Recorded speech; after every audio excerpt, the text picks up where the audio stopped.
Welcome to Pushing Up Lilies. I'm your host, Julie Mattson.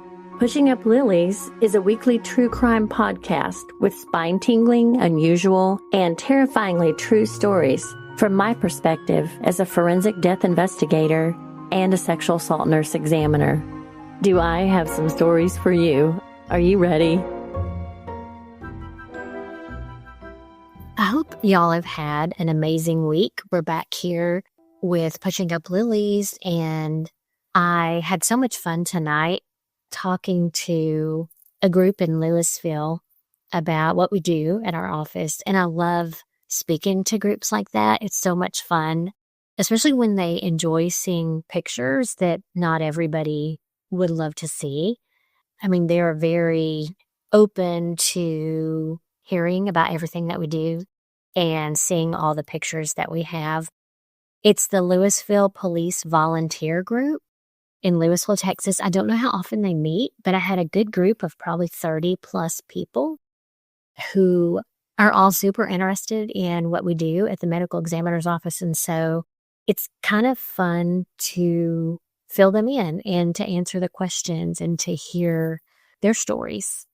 They don't get to go on death scenes, and they made it clear to me that they are sad about that. So they would definitely love to be able to come on scenes. And several of them kind of have the ambition to do this job, which is great. I love when people show interest, and I like to be able to educate. I just think that it's never too late. We have someone in our office who's in his 70s and is just as spry as he can be, and he helps us so much. I don't know what we'd do without him. So shout out to Bob. I just say, follow your dreams. Told y'all that before. I just think that that's kind of one reason why I stay so busy. I don't want to be gone or be on my deathbed and wish I had done something that I always wanted to do that I never tried. Anyway, this week we are going to talk a little bit about Jackson Kradle. Now, Jackson was 18 years old, and he was found at 3:33 a.m. on Sunday, July 28th, and this was just last year, so 2024, to be face down in the roadway about a fourth of a mile south of Loden Road on Route 78, north of Mount Carroll, around Freeport, Illinois. So he was found injured whenever the car that found him came up upon him. He was badly injured and was taking agonal breaths.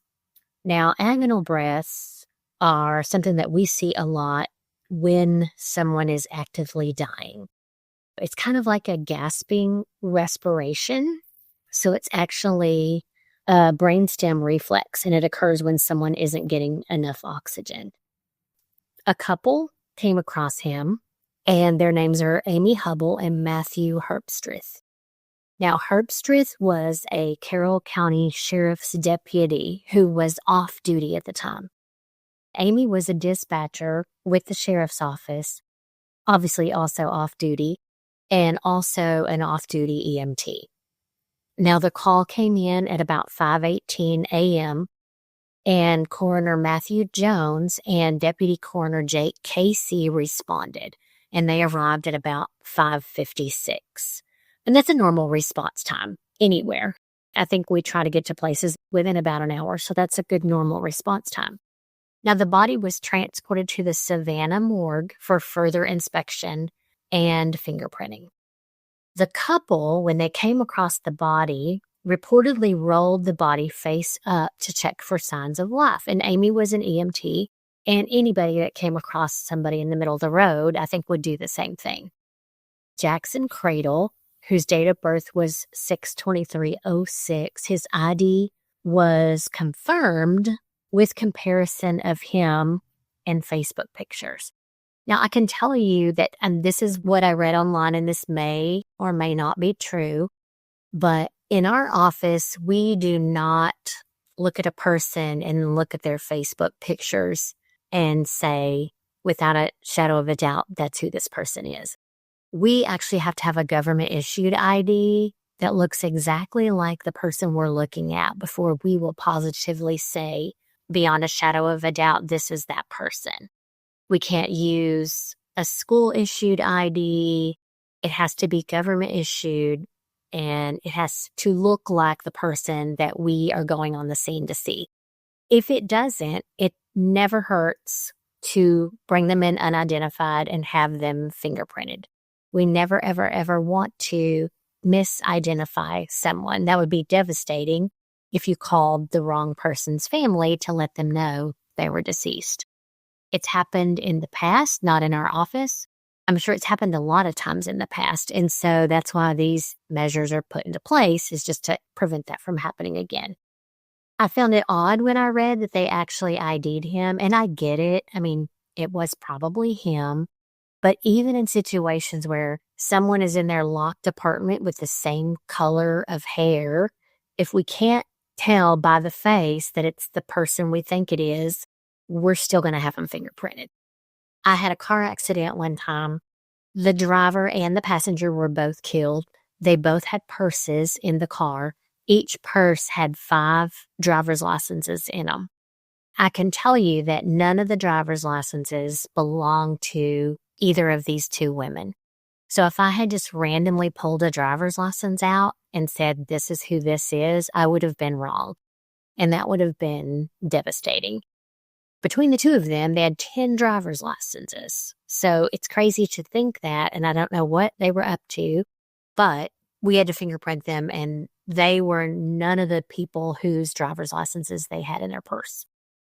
Jackson Kradle's father last saw him between midnight and 12:30 on Sunday, July 28th, at which time Jackson left home wearing swimsuit trunks. Now, it was reported later that day that Matt Herpstreith actually may have driven over the body instead of finding the body. And this changed the investigation. I don't know who reported that. Probably he told somebody, or Amy told somebody. But anyway, word got around that maybe he had struck the body and not just found it. So anyway, this changed the investigation completely. And once this was revealed, Sheriff Ryan Cloping turned the investigation over to the Illinois State Police. And that's much as we do here. If something goes on involving an officer or even involving a death investigator, it's going to go kind of to a higher authority for obvious reasons. There's a little bit of a conflict of interest. So Herpstreith's vehicle was a pickup truck, and it was inspected, which is the smart thing to do, look it over. And there was fabric matching Kradle's shorts, and also biological evidence, which could possibly be brain matter, tissue, hair, any of the above, biological evidence hanging from and stuck to the undercarriage. So this would indicate that he did strike the body. It's underneath his truck. So the tissue was identified as having come from the body of Jackson Kradle. The strange thing is, and of course, we've all seen the show, so we know how it works. If you hit somebody, you go wash your truck really quick so that no one knows and there's no blood on it and there's no indication.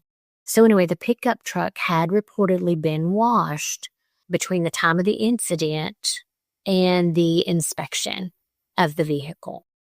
Now, the driver of the vehicle on that trip to the car wash was Herpstreith's spouse.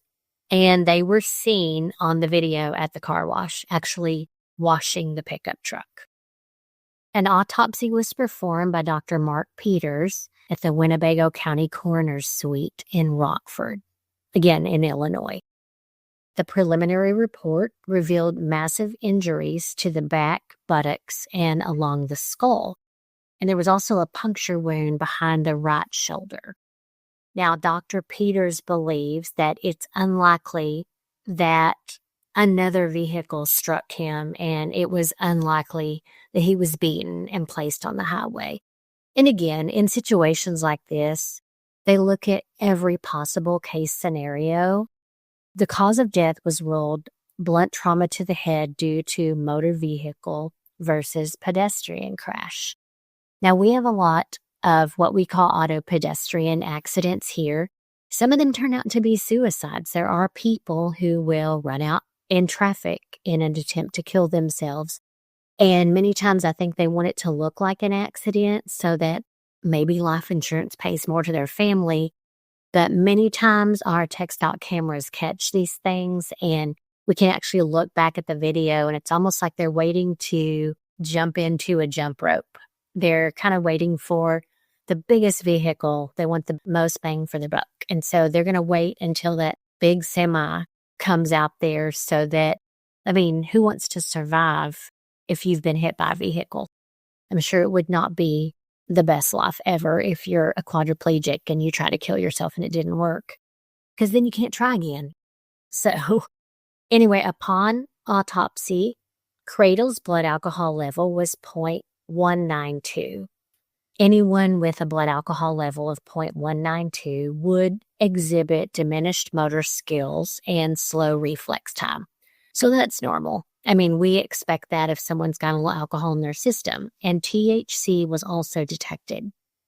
Not weird, but maybe it is weird. The weird thing is a bone fragment was found in the drain of the car wash. Now, I think that's a really smart investigation for somebody to actually realize, hey, they washed this truck.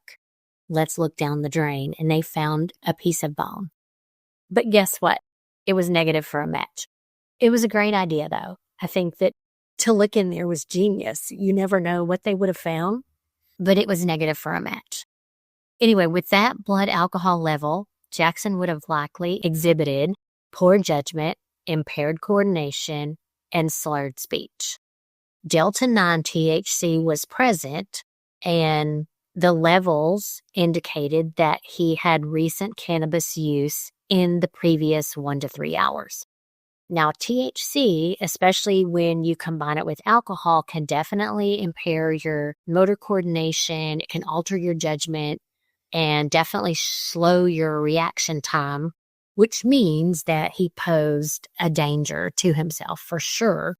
And the two combined could have led to risky behavior, such as walking in the middle of the road, not paying attention, misjudging distance, all those things.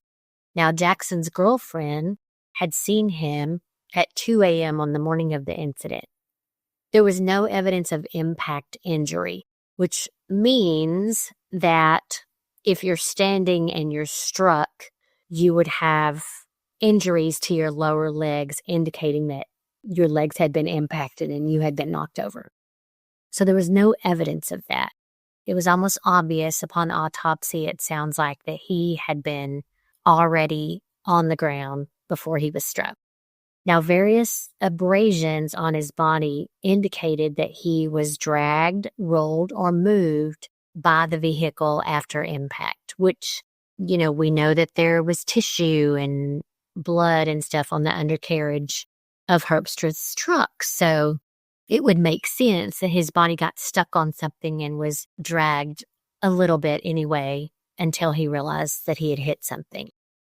He was also struck at a high enough speed to cause lacerating and avulsion injuries to his scalp and buttocks, along with skull fractures and brain hemorrhage. His injuries were consistent with already being on the ground when he was struck, and he was struck at a high speed. Now, he could have tripped and fallen first. There were no signs of a struggle. Basically, Herpstreith lied and said that they found him. Herpstreith, who was 44, was charged with reckless homicide, which is a Class 3 felony, reckless conduct, which is a Class 4 felony, obstructing justice, which is a Class 4 felony, and attempt to obstruct justice, which is a Class A misdemeanor. He was also cited for failure to reduce speed, and he's supposed to appear in court on April 17th. So we're talking about 9 days from now. So that's kind of one reason why I found this story interesting, is it's fairly new, even though it did happen July of last year. He's just now standing trial soon. So the charges of reckless homicide is that he acted in a reckless manner, performing acts likely to cause death or great bodily harm to an individual. He operated a Dodge Ram 1500 pickup truck on Illinois Highway 78 north of Mount Carroll, Illinois, to the roadway on which he was traveling. He had been consuming alcoholic beverages continually since late afternoon the prior day and was otherwise distracted and tired, and at that time drove a vehicle into and over Jackson Kradle, who was a pedestrian, thereby causing his death. So that is why they're charging him with reckless homicide, because he was under the influence and he was also driving over the speed limit.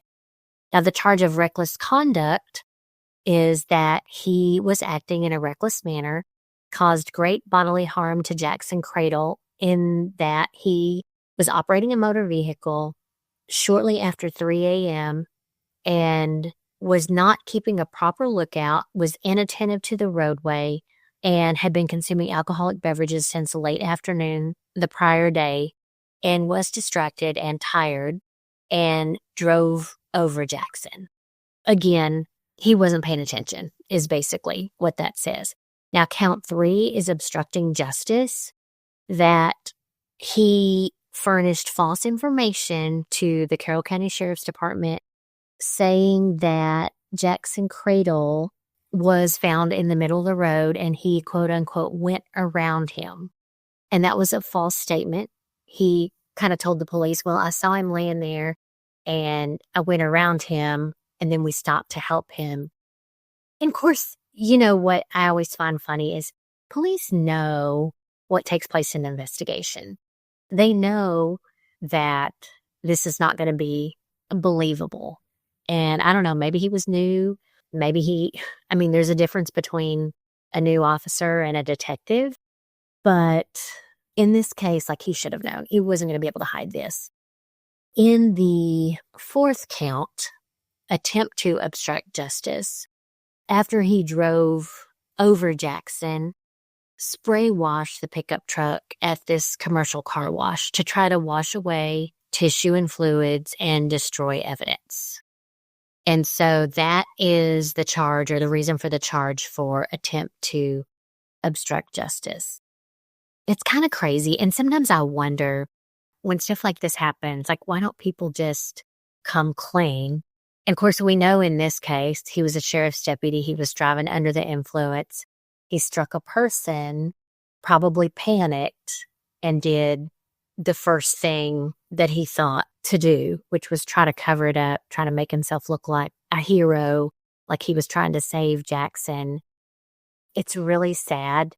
And, they make mention of the fact that Jackson had been using THC and had been drinking, but, that doesn't matter. When you're driving a vehicle, you need to be paying attention and kind of assume that no one else is paying attention. And that's what I do. I know in our town, there are a lot of homeless people. Sometimes they walk along the side of the road, and sometimes they're riding their bike, and sometimes they shoot out into traffic. Lose balance on their bicycle or whatever. But again, I always just kind of think, worst case scenario, what could possibly happen? Now, Jackson was, again, not completely with it based on the THC and the alcohol. And he may have been walking down the middle of the road and it may have been super dark. But when you're driving, you just absolutely have to pay attention. Shouldn't have been driving under the influence. Now he will appear in court on April 17th. And that is one trial that I really wish I could go to. I would love to go and see this all play out. I don't know exactly how fast he was going, but how sad. Because, he was the deputy. He was a sheriff's deputy. He was kind of held to a higher standard. And a lot of times it takes a while for the police to file charges just because they want to do a full investigation and they just want to make sure they get the facts right. Now, I think that there maybe was a dispatcher that was fired in all of this. And initially, I believe he was released from the scene because they thought that he was a good Samaritan, as anyone would. But I know that there was a lot of backlash behind this. I think there were indications that there were maybe some accomplices, being the passenger, Amy, the EMT, and then also the other dispatcher that they called whenever the call first came in. Just really bad decisions in this case. Ruined a bunch of lives. And I hate to hear stories like this. It's devastating. And we do have a lot of auto pedestrians here. Again, some of them do jump out trying to commit suicide. Many of them are just accidental. Those are the ones that literally I am walking down 2-mile stretch of the freeway with a brown paper bag picking up pieces. We definitely don't want to leave anything in the roadway for a family to find later or anybody to find later. So we pick up anything we can find that looks like it could have belonged to a person, and we send it in the body bag with the body. We do the same on train pedestrians. Again, people jump out in front of trains to try to commit suicide. And on those, many times we will walk down a couple of mile stretch of the train tracks to kind of make sure we don't forget anything. And sometimes there are pieces of tissue under the train and on the front of the train. And I'll tell you, I worked a train pedestrian not too long ago, and I was walking around the front of the train to try to take pictures, and there was a bunch of tissue on the front of the train. And it kind of, I guess, surprised me because, I knew there was no way that came from the one person that they struck. It was a very little young lady, and I was like, whoa, and her body was intact enough that I knew that was not her tissue on the front of the train. And so I talked to the conductor, and he actually said, no, they hit stuff all the time. They hit cows, they hit pigs, they hit goats. I mean, obviously, whatever runs out in front of the train, because the train is heavy and can't be stopped quickly. It always kind of blew my mind. I never thought of it until that particular day when I see all this tissue on the front of this train. And I was like, wow, those guys must be like, that's hard for them to go home at the end of the day and think, oh, I just, killed a couple of cows. And I mean, you can't keep them off the railroad tracks. Obviously, they're not smart enough to know that they're not supposed to be up there.